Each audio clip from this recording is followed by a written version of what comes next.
సహవాసం సహృదయముతో పిలుస్తున్నది. నిన్నే సాధారణ సువార్త సహవాసం సహృదయముతో పిలుస్తున్నది.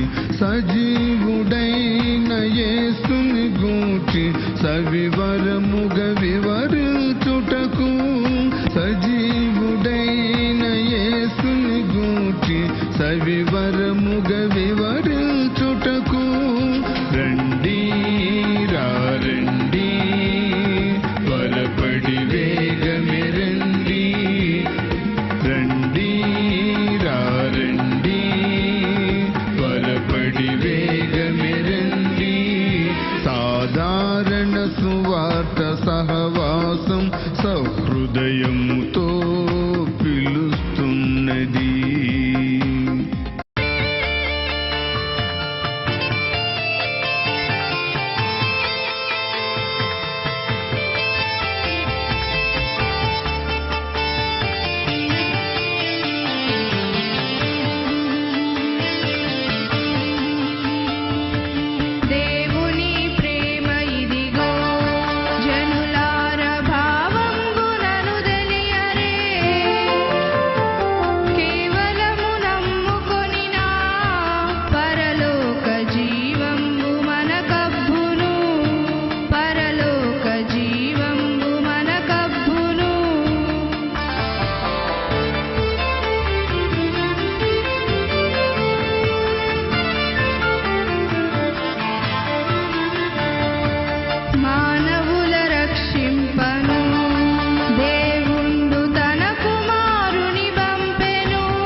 దేవుని సేవకులు ద్వారా చెబుతుండేవారు.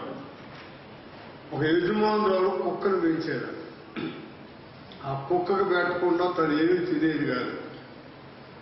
బిస్కెట్ తింటున్నా కూడా కుక్కకు పెట్టేదాడు. ఒకరోజు బియ్యం కడిగిన నీళ్లు కడవలో పోసింది. ఆ కుక్క అనుకుందంటే నా యజమానురాలకు స్వార్థం వచ్చింది, నాకు పెట్టకుండా అసలు ఏది ఉండదు, ఇప్పుడు కడవ అంటే మూతి చిన్నది కాబట్టి నాకు అందకుండా ఉండాలని దాంట్లో ఏదో పెట్టిందని యజమానురాలు పోయినాక బలవంతాన్ని మూతి ఆ కడవలో దూచింది. ఆ కడవ ఇట్లా ఒలిగి చూస్తే నీళ్లు, అవి రుచి లేదు, ఏమి లేదు. తీయటానికి మెడబట్టుకుపోయింది. ముక్కులో నీళ్లు పోయి గెలగల తనుకుని అరుస్తూ ఉంటే యజమానురాలు ఏంటి కుక్క అరుస్తుందని బయటకు చూస్తే ఏముంది, కడవలో ఆ మూతి ఇరుక్కుపోయి, అయ్యో దీనికే వచ్చింది, దీంట్లో మూతి పెట్టిందని కుక్కని ఎత్తుకొట్టుకుని రిక్షా పిలిచి తీసిన కమ్మరవాడి దగ్గర కడవ పగలు కొట్టి అప్పుడు తీశారు.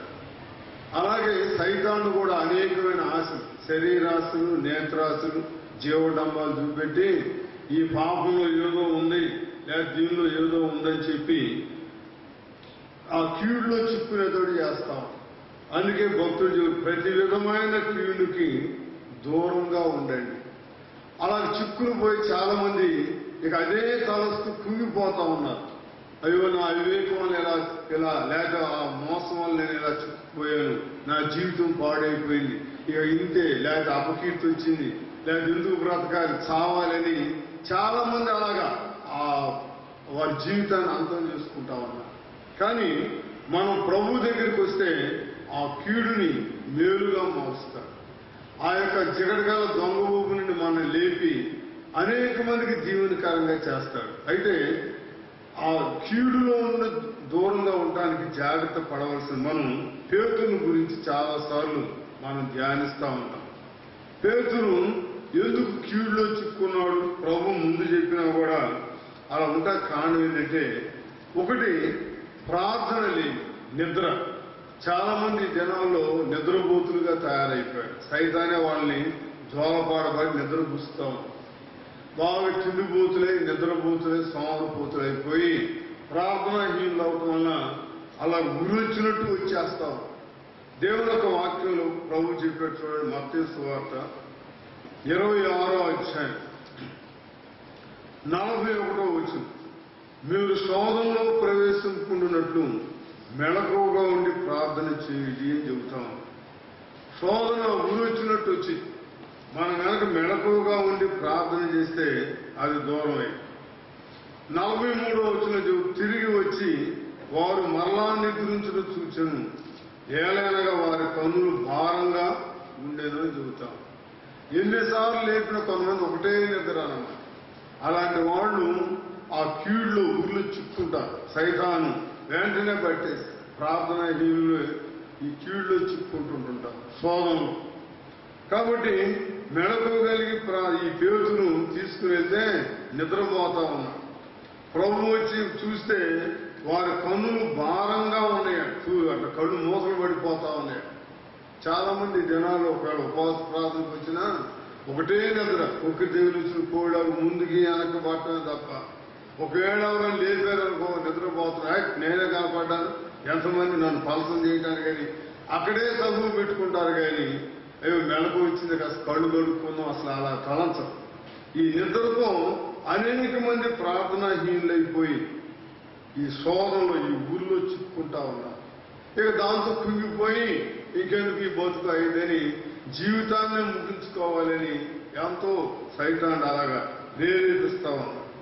కాబట్టి మనం చాలా జాగ్రత్తగా ఉండాలి. అలాగే ఈ మత్తయి సువార్తలోని 26వ అధ్యాయం 58వ వచనంలో మనం చూస్తే పేతురు ప్రధాన యాజకుని ఇంటి ముంగిటి వరకు ఆయనను దూరంగా వెంబడించాడు. దగ్గరగా ఉంటే మళ్ళీ ఈయన కూడా సిలువ వేస్తారేమో, ఈడ్చుకుపోతారో అని భయంతో దూరంగా వెంబడిస్తున్నారు. కొంతమంది అలాగే ఉంటారు, దేవుని సన్నిధికి వచ్చిన అంటే అంటున్నట్టుగా ఎవరి కోసం ఏమి ఇద్దరు కనీసం సేవకుల దగ్గరికి వెళ్ళి, అయ్యా ఇవి నేను ఇలాంటి శోధనలు చిక్కున్నాను, ఇలాగా నా సైతాన్ని నన్ను శోధిస్తా ఉంది, ప్రార్థన చేయండి అని కూడా చెప్పారు. అలాగే అంటే దూరంగా పేతురు కనుక దూరంగా ఎలాగ వెంబడించాడో అలాగే అంటున్నట్టుగా ఉంటూ చాలా మంది ఆ ఊళ్ళో చిక్కుపోతాం. దేవుని సేవకులు ఒకవేళ హెచ్చరిస్తే ఎంతమంది ప్రయోజకులుగా ఉంటారు. కొంతమంది చెప్పినా వినుకో, అబ్బా ఇది ఇలా ఉండకూడదంటే నాకు చెప్పేది ఏంటి, నాకు అంతా తెలుసు, అంత తేలిగా. ఇదివరకు ఒక కుర్రవాడు ఉండేవాడు, ఎంతో ఆసక్తి కలిగినటువంటి ఆయన, మంచి అనేక మందిని ప్రభు కొరకు సంపాదించారు. సంపాదిస్తే కాస్త వెనకబడ్డాడు. దేవుని సేవకులు గమనించి, అబ్బాయి ఇదివరకు ఎంతో అత్యాసక్తి కలిగిన వాడు ఉండేవాడు, ఇప్పుడు ఏంటో ఆసక్తి తగ్గిపోయింది, ఆసక్తి అడుగంటిపోయింది. ఏమిటంటే ఏమి లేకపోతే అర్థమైనప్పుడు ఏదో ఉంది, నువ్వు చెప్పట్లేదు కానీ ఏదో ఉంది అంటే ఆయన అన్నాడంట, ఏమి లేదు అయ్యగారు, నేను అనేక మందిని ప్రభు దగ్గరికి తెచ్చాను, కానీ నాతో పరిచయం ఉన్న గర్ల్ ఫ్రెండ్ ఆ అమ్మాయిని దాడకపోయాను, అందుకని ఆ అమ్మాయిని దాడడానికి ప్రయత్నిస్తున్నాను అన్నాడు. ఆ పని కూడా చేయొద్దు అన్నాడు, నీకు శక్తి చాలు. దేవుని సేవకులు చెబుతుండేవాడు, పాపం అనుకున్న ఆకర్షణ అయస్కాంతానికి కూడా లేదు. కాబట్టి జాగ్రత్త అంటే ఏంటంటే అయ్యగారు అంత తేలిక అంచనా వేశారు, నేను ఎంతమందిని తీసుకొచ్చింది మీ కళ్ళ ముందు తెలుసు కదా, అంత బలహీనుడు అనుకున్నారా అంటే అబ్బాయి వద్దు, లేకపోతే ఒకవేళ ఆ అమ్మాయితో మాట్లాడాలనుకుంటే ఎవరినన్నా తోడు తీసుకెళ్ళి అసలు రాదని ఆ అమ్మాయికి సిగ్గు ఏదో చెప్పాడు. చెప్పి దేవుని సేవకుడు మాట కూడా వెళ్ళకుండా ఆ అమ్మాయితో మాట్లాడటానికి పిలిచాడు. ఆ అమ్మాయి మళ్ళీ పుండు పుట్టింది అనుకుంది, ఏమో వచ్చినప్పుడు బైబుల్ తీసుకెళ్ళాంటి భక్తుడు చెబుతున్నాడు, నేను ప్రభువు నన్ను ఇట్ట మార్చాడు, ఇట్టమా అది చేశాడని మన ఎక్కాలు కనుక అప్పచెప్పినట్టుగా పద్యం అప్పచెప్పినట్టు అప్పచెప్పాడు. సావధానంగా ఆలకించి ఏమండి మీరు ఎంత మంచి వ్యక్తి అయినందుకు నాకు ఎంత సంతోషం ఉందని అటు పై చేసిందంటే కరెంట్ షాక్ తగిలినట్టు అంతే పోయాడు. అసలు ప్రార్థన రాట్ల. తర్వాత ఎక్కడో కనపడినప్పుడు దేవుని సేవకుడు అబ్బాయి ఏమయ్యా దెబ్బతిన్నట్టున్నావు నువ్వు అంటే ఆ సెంటర్లోనే ఏడుస్తున్నాడు. పర్వాలేదు ఇప్పుడైనా ప్రభు దగ్గర ప్రభు క్షమిస్తాడు, నీకు జయ జీవితం ఇస్తాడంటే అయ్యా నాకు ఏ మొహం పెట్టుకొచ్చానండి. మీరు ముందుగా హెచ్చరించినా కూడా వినకుండా ఇలా భ్రష్టుని అయిపోయాడు. అలాగే పేతుని కూడా హెచ్చరించాడు, అబ్బాయి నువ్వు కోడి వీకు ముందు 3 సార్లు ఎరగలేని బొంపుతావంటే సావనన్నా చస్తాగా నాకు చేస్తానని కోతలు కోశాడు. అలాగే చాలా మంది దూరంగా వెంబడించేటువంటి వాళ్ళకి ఆ వినే మనసు అంతా తెలుసు, లేకపోతే అంత తేలిగ్గా నన్ను అంచనా వేస్తారా నేను అలాంటి వాడిగా అని ఇలా అనుకుని ఇలా కీడులో చిక్కుకుపోతా.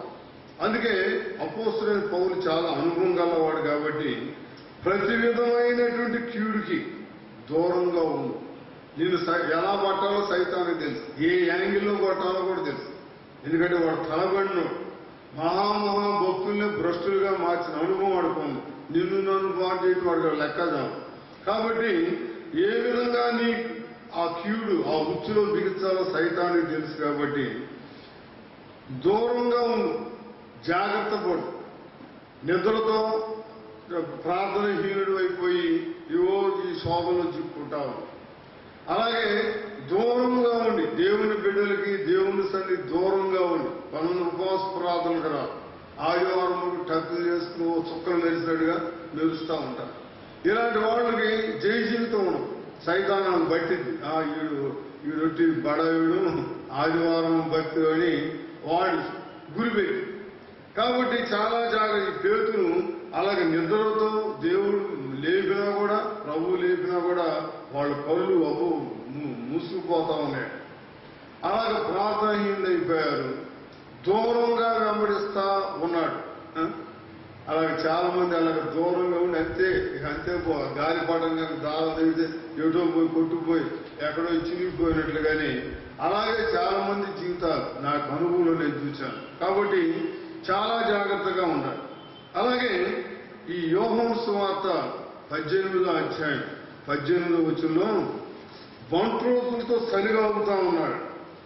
18వ అధ్యాయం 18వ వచనంలో అప్పుడు చలివేస్తున్నందున దాసులను బంట్రోతులను మంట వేసి చలి కాచుకుంటూ నిలుచుండగా పేతురును వారితో నిలవబడి చలి కాచుకుంటా ఉన్నాడు. అంటే లోక సంబంధమైనటువంటి ఆనందం అన్నమాట, చలి కాచుకుంటూ. అలాగే చాలా మంది జనాల్లో లోకానుసారులు అయిపోయారు. ఆత్మానుసారులుగా జీవించవలసిన వారు శరీరానుసారులు మెట్టుకు దిగజారిపోయారు. అందుకే ఆ భక్తుడు చాలా వేదనతో గలతీలకు రాసినటువంటి పత్రికలో చెబుతాడు, మీరెంత అవివేకుల, ఇంత వాక్య విని ఎంత ఇది చేసి ఇలాగ అయిపోయారు ఏంటని. చూడండి, గలతీలకు రాసిన పత్రిక 3వ అధ్యాయం 3వ వచనంలో మీరెంత అవివేకులైతురా, మొదట ఆత్మానుసారంగా ఆరంభించి ఇప్పుడు శరీరానుసారంగా పరిపూర్ణవుదురా. ఇప్పుడు శరీరానుసారులు అయిపోయారు. పెద్ద పెద్దోళ్ళు కూడా. ఒకసారి ఒక ఆయన ఏమండి ఈరోజు మీరు అక్కడికి వెళ్ళి వాక్యం చెప్పారు ఏంటంటే, బ్రదర్ కాస్త ముందు చెబితే సిద్ధపడి ఉండేవాడిని అన్నాడు. ఇప్పుడైనా ఏమో అంత ముందు చేసిన ప్రసంగం అక్కడ ఏం పోయింది, ఇక్కడ చేసింది అక్కడ చేయంటే ప్రసంగం